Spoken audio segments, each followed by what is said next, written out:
La primera vez que me dijo que no valía nada fue frente a 8 personas que habían sido nuestras amigas durante años, en medio de una cena que yo había preparado con las manos temblando de esperanza.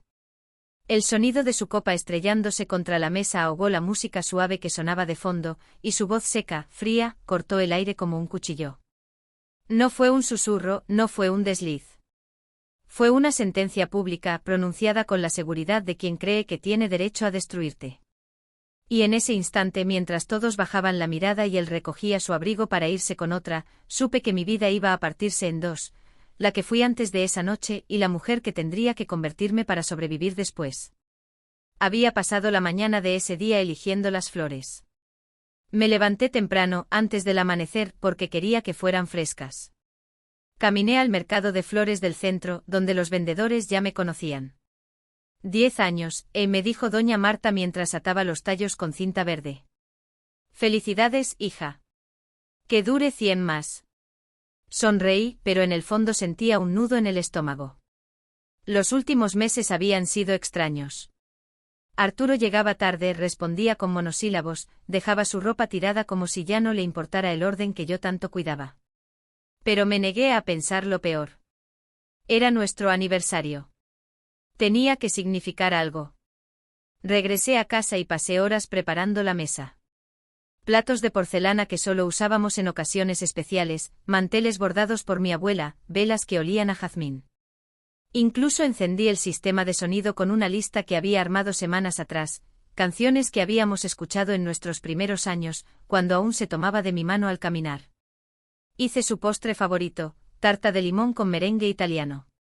Horneé el pan, corté el queso, preparé el vino. Quería que todo fuera perfecto. No por él. Por mí. Para demostrarme que aún podía crear algo hermoso, incluso cuando el mundo se sentía inestable. Pero cuando levanté mi copa y dije por nosotros, su rostro se endureció. Dejó la copa sobre la mesa con tanta fuerza que el vino salpicó el mantel. Y entonces lo dijo sin titubear: estoy cansado de fingir. No quiero seguir contigo. No vales nada. Ya encontré a alguien mejor. Más joven. Más viva. El silencio que siguió fue peor que las palabras. Uno de los amigos, Roberto, intentó bromear: vaya, Arturo, ¿tan mal le fue el postre? Nadie rió. Mi amiga Carla bajó la cabeza y comenzó a recoger sus cosas con manos temblorosas. Yo no me moví. Me quedé allí con la copa aún en la mano, viendo cómo Arturo se levantaba, se ponía el abrigo y salía como si acabara de terminar una reunión de trabajo. No miró atrás. Nunca lo hizo. Cuando cerró la puerta, el aire se volvió irrespirable. Nadie supo qué hacer. Algunos murmuraron excusas y se fueron. Carla se quedó un poco más. Me abrazó y me dijo: lo siento tanto. Él no sabe lo que ha perdido. Quise creerle. Pero en ese momento, lo único que sentía era que me habían arrancado la piel. Los días siguientes fueron una espiral de desorientación. Dormía en el sofá porque no quería entrar al cuarto que habíamos compartido. Guardaba su ropa en cajas, pero no podía tirarla. No por amor, sino por miedo. Miedo a que al deshacerme de sus cosas, desapareciera también el recuerdo de la mujer que fui durante esos 10 años. Fue entonces cuando empezaron los problemas reales. Primero, el banco me llamó. Me dijeron que tenía un retraso de 3 meses en un préstamo que nunca recordaba haber firmado. Fui a la sucursal y descubrí que Arturo había usado mi firma, una firma falsificada, pero convincente, para obtener un crédito personal. Luego recibí una carta de la compañía de telefonía: mi línea estaba suspendida por impago. Llamé y me explicaron que la cuenta había sido transferida a mi nombre sin mi consentimiento. Incluso el seguro del coche que pagábamos entre los dos había sido cancelado. Lo peor vino cuando fui al hospital con una infección urinaria. Me negaron la atención porque, según sus registros, mi póliza de salud había sido dada de baja. Tuve que pagar en efectivo, casi con monedas, y regresé a casa con antibióticos genéricos y una rabia silenciosa que me quemaba por dentro. Una tarde, mientras intentaba organizar facturas en la mesa de la cocina, encontré una nota en uno de los cajones. Era una lista escrita con su letra. Cosas que ella no entiende, decía el encabezado.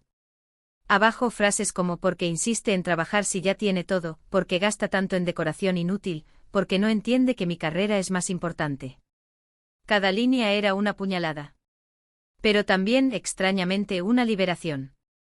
Porque en ese momento comprendí algo vital, él nunca me vio. Nunca vio mi pasión, mi creatividad, mi esfuerzo. Solo vio una sombra útil, cómoda, silenciosa. Fue en ese instante que decidí que no volvería a permitir que alguien decidiera por mí quién era. A la semana siguiente fui a ver a mi hermana. Vivía en un barrio modesto, en un departamento de 2 habitaciones con su hija de 6 años. Me abrió la puerta y sin decir palabra, me abrazó. No me preguntó qué pasaba. Ya lo sabía.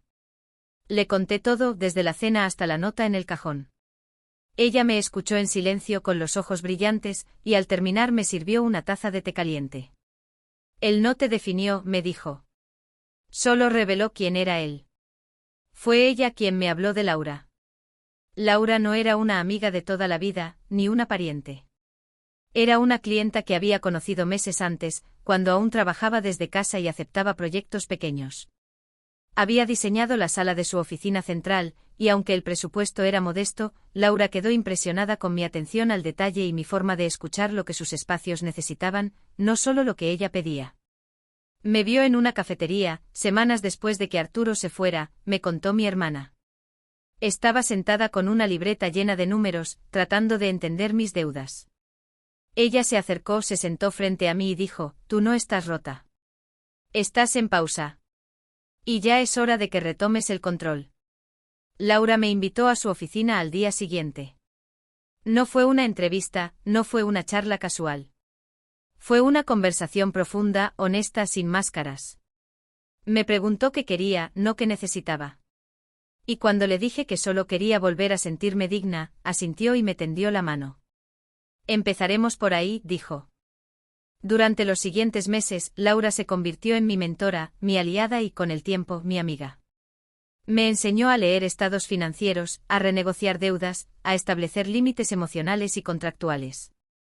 Me presentó a editores de revistas de diseño, a dueños de inmobiliarias de lujo, a fundadores de startups que buscaban oficinas con alma. Me ayudó a crear un portafolio profesional que reflejara no solo mi estilo, sino mi historia. Nadie contrata solo un diseño, me decía. Contratan la confianza que transmites. Y tú ahora transmites fuerza. Lo primero que hicimos fue limpiar mi historial crediticio. Laura me acompañó personalmente a cada banco, a cada compañía. Habló por mí cuando yo no tenía voz, defendió mi nombre cuando otros lo habían manchado. Poco a poco las deudas se reestructuraron. Logré un plan de pagos justo. Incluso recuperé mi póliza de salud. Al mismo tiempo, retomé mi trabajo con una intensidad nueva. Ya no aceptaba cualquier proyecto. Ahora entrevistaba a mis clientes. Quería saber quiénes eran, qué soñaban, qué emociones querían que sus espacios les dieran. Comencé a publicar en redes sociales, no para presumir, sino para mostrar el proceso, desde el boceto en papel hasta la última lámpara colocada. La gente respondió. Mis diseños tenían algo que otros no, calidez con propósito. Al principio acepté reformas de cocinas, oficinas pequeñas, habitaciones de adolescentes. Pero cada uno lo hice con la misma dedicación que pondría en un palacio. Recuerdo un proyecto en particular, una mujer viuda, de 70 años, quería remodelar la sala donde su esposo había pasado sus últimos días. No quería borrarlo, quería honrarlo. Pasamos tardes enteras hablando de él, de sus rutinas, de sus libros favoritos. Diseñé un rincón de lectura con su sillón favorito, su lámpara de pie y una repisa con sus novelas.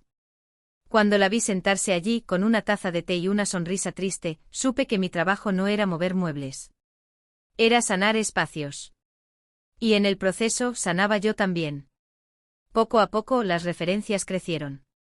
Empecé a recibir llamadas de personas que habían visto mi trabajo en redes o en revistas. Al segundo año, ya tenía 3 asistentes y un estudio propio, alquilado en un edificio del centro con grandes ventanales y paredes grises que hacían resaltar mis bocetos. Al tercer año fui invitada a una feria internacional en Milán. Viajé sola con mi pasaporte y mi maleta, y allí conocí a un inversor que quería llevar mi sello a toda Europa. Durante ese viaje caminé por las calles de Milán al atardecer, con un café en la mano, y por primera vez en años no pensé en Arturo. No con rencor, no con nostalgia. Simplemente no lo pensé. Y esa ausencia fue la victoria más grande. Mientras yo construía, Arturo se desmoronaba. Lo supe por casualidad, en una conversación que escuché en una cafetería. Una mujer mencionó su nombre y al principio no lo reconocí. Pero cuando describió a su exnovio, el que engañó a su esposa en su aniversario y ahora anda pidiendo favores, sentí un escalofrío. Pregunté con discreción y confirmé lo que ya imaginaba.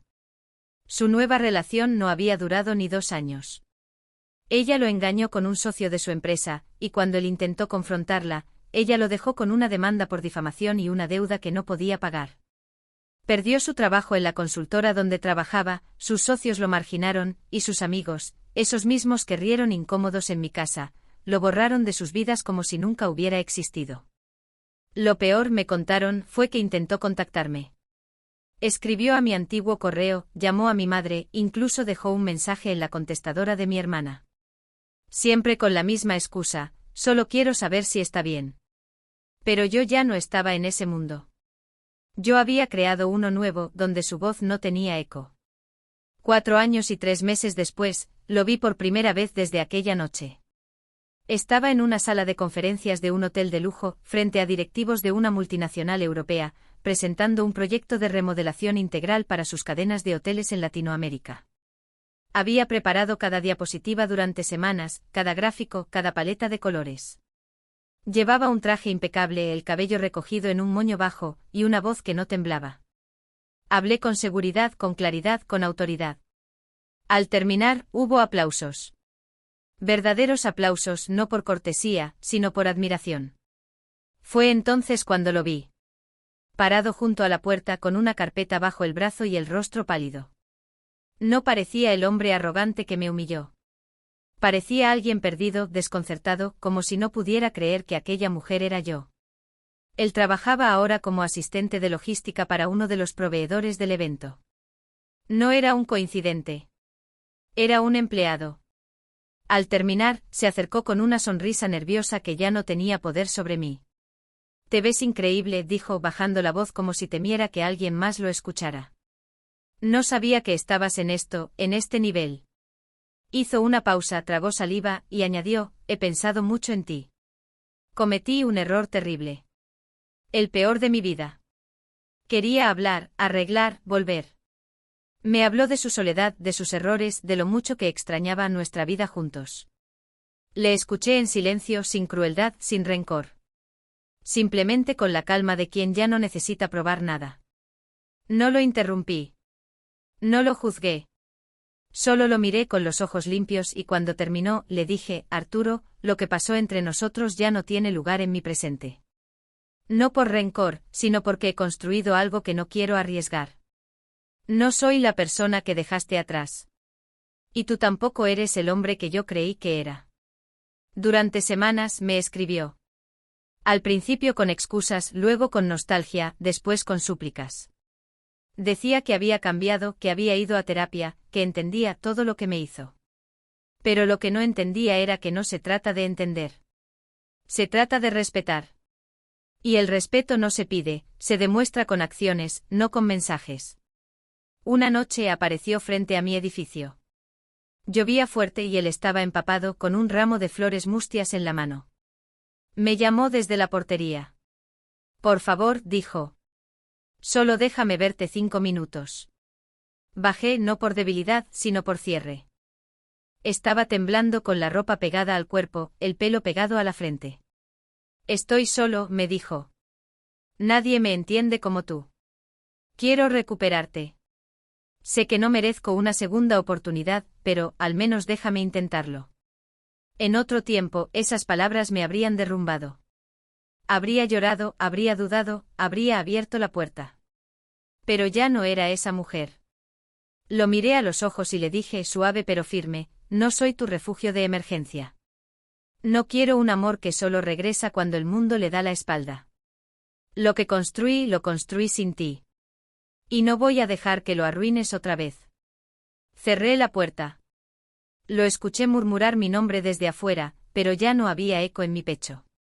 Esa noche dormí mejor que en años. Porque entendí que el verdadero karma no es ver caer al que te hirió.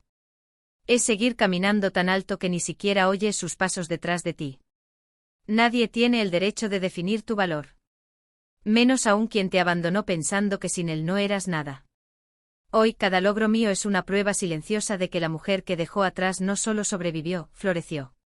Y lo hizo sin pedir permiso, sin mirar atrás, y sin necesitar que nadie volviera para sentirse completa.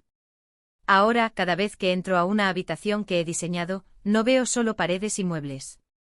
Veo decisiones. Veo coraje.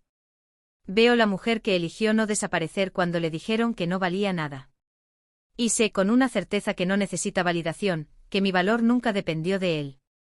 Dependió y siempre dependerá de mí. Hoy tengo mi propia firma. Diseño espacios para hoteles, oficinas, hogares. Trabajo con arquitectos de todo el mundo. Y cada vez que una clienta me dice gracias, esto es exactamente lo que necesitaba, siento que cierro otro círculo. A veces sigo pensando en aquella cena. Pero ya no siento dolor. Siento gratitud. Porque si Arturo no me hubiera dejado con tanta crueldad, tal vez nunca habría descubierto la fuerza que llevaba dentro.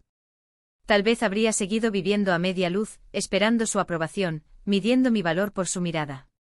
Pero la vida, con su extraña sabiduría, me quitó todo para darme lo único que realmente importa, a mí misma. Y eso, nadie me lo podrá arrebatar jamás.